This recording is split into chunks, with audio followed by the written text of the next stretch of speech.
Hi there! It's Jenny from Quick Anime Recap. And today we're recapping the part 3 of the anime, Call of the Night, so sit tight and enjoy the video.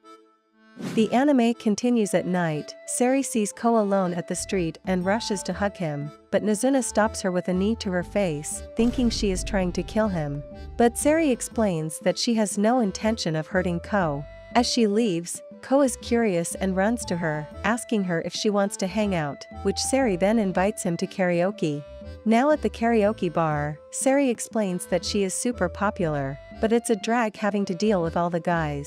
And after few songs of singing, a guy named Akihito Akiyama starts slamming the door and Ko wonders if he got the wrong room. As the guy keeps slamming and calling Sari, Ko finds it freaky, but she doesn't wish to do anything about it. Ko wonders if this is the problem Sari is having, but she states the solution is to just kill the guys when she wants. Seeing them arguing about him, the guy enters the room. Out of the blue, Sari then jumps at him, but Ko charges the guy and takes him out of the room, and two of them run. After the two escaped, Ko have a conversation with him. The guy recalls how he met Sari. One day he tripped and lost his glasses, but Sari was there and found them, and the two slowly become good friends over time. He knows he is not her boyfriend or her closest friend, but he still wants to see her. Sari then shows up and states it's time to kill him. But she is once again stopped by Nazuna, who had been listening to the conversation thanks to Ko's watch. Nazuna is curious why suddenly Sari decided to kill for once, but the guy asks them to stop, stating it wasn't Sari's fault and he forgot that he shouldn't have fallen in love with her, because they are friends. Sari reveals that she never intended to turn Akihito into an offspring, but just hang out with him sometimes. Because she got tired of making offspring, but there was no one she could talk to.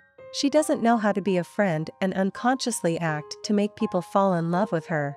Sari enjoys having Akihito as a friend, but to not ruin their friendship she intends to kill him. But Ko suggests they should talk it as friends first. So Sari explains to Akihito that she is a vampire. While she says she won't be seeing him anymore, she gets emotional, and states she doesn't want to quit being friends with him. Akihito wants to be with her and asks her if she will make him an offspring. And so Sari sucks his blood and turns him into a vampire. Looking at them, Ko kind of finds it unfair, as he wants that too. The next day, Midori is handing out flyer to promote her maid cafe, but she later receives a message from a co-worker that she won't be able to come working tonight. As she needs help, she sees Nazuna and Ko walk by, and gets excited as she is perfect for the job since she isn't popular with guys. Nazuna agrees to do a shift at the maid cafe and dresses as maid.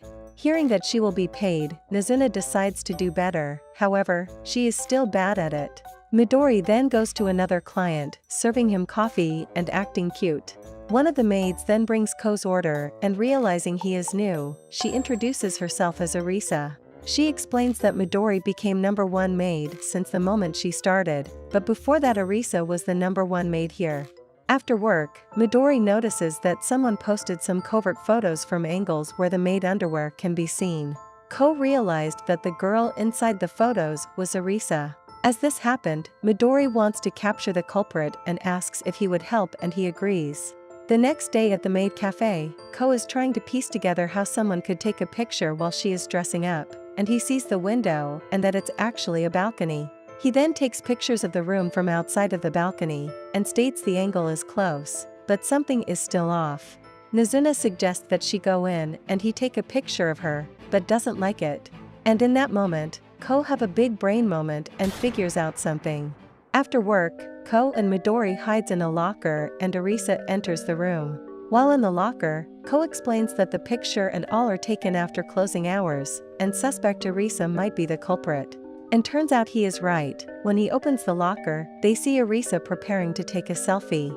Midori then asks Ko how he figured it out, and Ko explains that the pictures were too good to be a peeping Tom photo.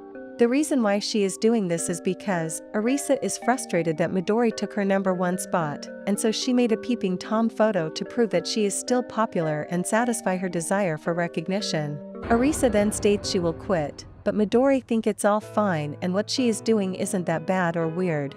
All the girls working at the maid cafe, including Midori, are in a way trying to satisfy their desire for recognition.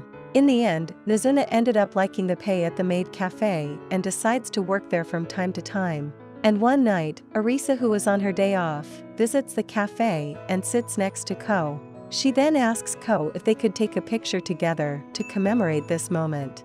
After Nozuna earned some money while working as a maid, she decided to buy herself some new stuff. As she ended up enjoying money, she decided to improve the quality of her cuddle buddy business to make it more profitable. And so, she sends Ko to go find her new customers, and he happens to see a woman smoking on a bridge, who looks super tired. Now at a coffee shop, Ko explains that he is looking customers for a cuddle buddy business, and looking for people who are sleep deprived. She tells him she doesn't like cuddling, because she likes to sleep alone. And curious, Ko wonders what is her occupation, and she gives him a business card, where he sees her name is Anko Ogisu, a private detective, which excites him. Anko then asks if he knows a man named Akihito Akiyama, which Ko recognizes him, but nervously states he doesn't know him. Anko noticed he got nervous and pulls him towards her, checks his pulse and hearing his heartbeat. However, she lets him go after that, saying it's a misunderstanding. Some days later, Mahiro calls Ko and Akira and takes them to school at night, stating he wants them to have fun together like they do back then. Upon checking the classroom, they find a person standing in the middle of it. And suddenly, the guy jumps on Akira trying to suck her blood, which Ko quickly grabs a chair and hits him, pushing him away from Akira. Ko knows he is a vampire, but he looks so unkempt and distressed. At this moment, Anko shows up, stating she was on a different trail, but still hit the jackpot. The guy then shouts he didn't want to run into anyone, but can't hold any longer and wants blood. Surprisingly, Anko shows her neck and letting him bite her. But a moment later, he backs off in agony, stating she tastes awful. He restrained himself for 10 years, but today was his breaking point. Ko wonders why didn't he drink blood. Anko states that no one would want to become a vampire, and the guy confirms that he was tricked into being one. Anko tells him she will let him die as a human being and puts a silver ring in his hand, when the morning comes, turning him to dust. Later, Anko reintroduces herself and states she works on cases that sometimes involves missing people who went missing due to vampires. She tells Ko that he knows nothing about the vampire, and won't let him achieve his idiotic dream before leaving. At home, Ko thinks of what Anko said and agrees that he doesn't know anything about vampires. He then goes to see Nozuna and tells her about the vampire who lost control, and she suggests they go for a walk to clear his head. Ko tells her that the detective stated she will prevent him from becoming a vampire. Although he haven't given up on it yet, he is worried as she knows how to kill a vampire. He doesn't want Nozuna to die because of him, but this is the first time he felt that vampires are scary. Few days later, Nozuna wants to visit Ko's home and he takes her. At there, Nozuna wonders if Ko had reconsidered and if he is unsure right now. Ko reveals that Mahiro asked him why he wants to become a vampire, and after thinking about it, Ko states it's because he likes the night. However, recently he learned it's not all just fun. He is fine with that, but not if he were to hurt his friends. Thinking that he is already having fun and Nozuna is not that eager, making him an offspring, so he would be fine even if he doesn't become one.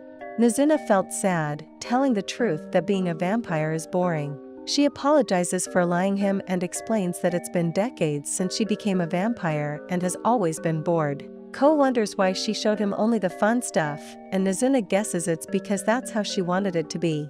Later, Ko calls Anko and they meet. He asks her why is she against him becoming a vampire, and she tells him that from the human perspective, the vampires are evil. While human can cause misfortune on other humans, she can't allow non-humans to cause misfortune that shouldn't have existed. Anko tells him to make his choice, live as a human or become a vampire and get killed by her. If he chooses to be a human, she will kill all the vampires that are hunting him. But Ko can't agree that all of them are that evil, as they have similarities with humans too. Anko is fine with his decision, but then calls the police and reports that recently a young boy had been walking around at night, trying to take away his beloved nighttime. Ko hears police sirens and then hides at a playground. Just then, Hatsuka shows up as she saw him hiding there. Hatsuka then brings Ko to her home, where he meets 3 of his companions, who are super excited for her return. Because of them being so annoying, Hatsuka orders them to leave the house, breaking their hearts instantly. Now alone in her living room, Ko contemplates on what happened before, and notes that he didn't learn anything about vampires and is disappointed by it. Suddenly, he discovers a shocking truth about Hatsuka when she asks him to grab a towel for her. That is, Hatsuka is a boy, which Hatsuka is surprised that Nazuna didn't told him about it, but Ko states it's kind of his fault for not asking Nazuna of anything. And the girl in question is now meeting her vampire friends, and she tells the group about Ko not wanting to be a vampire, and asks them to spare his life for that. But it didn't go well with Nico, as she demands Nazuna to reveal her true feeling about Ko, in order for her to accept this request. Back to Ko, he informs Hatsuka about a human being able to kill a vampire, and after having some thought about it, Hatsuka concludes that there are still more to learn about vampires, and that all of them should be careful from now on. However, the conversation is interrupted when Hatsuka received a text about the fight that is happening between Nazuna and Nico. Worried that Nazuna could die trying to prevent a group from killing him, he attempts to save her, but is quickly stopped by Hatsuka, who offers to turn him into a vampire right now, so that the problem would be solved. But there is another problem. Even though Ko thinks Hatsuka is cute looking, it is still hard for Ko to fall in love with him in such a short time. To which, Hatsuka reveals that he has the ability to brainwash a person to love him. That's why his companions are so enamored with him. And without hesitation, Ko rejects his offer, as he still thinks that he wants to fall in love with Nazuna. Although he could be killed, he is prepared to face it. However, he came to the party too late, as Nazuna had just left a few moments ago. He is then informed by Nico that Nazuna is unable to see him anymore, in exchange for his own safety. But the man didn't care at all, and he rushes to the streets again to look for her, even though the cops are still patrolling the area. Fortunate for him, Nazuna is at the vending machine, and he gets to reenact the moment they first met each other as a joke to her. And there, it is revealed that Nico told Nazuna to do whatever it takes to make Ko fall in love with her, in order to save him. And so, to make him think she is worthy for him to fall in love with and becomes a vampire, she gives him a kiss. And ending it by saying they are in this together from now on. Thanks for watching the video. Still want to watch more anime recap? Click the video on the screen to watch more. And don't forget to subscribe to catch the latest upload.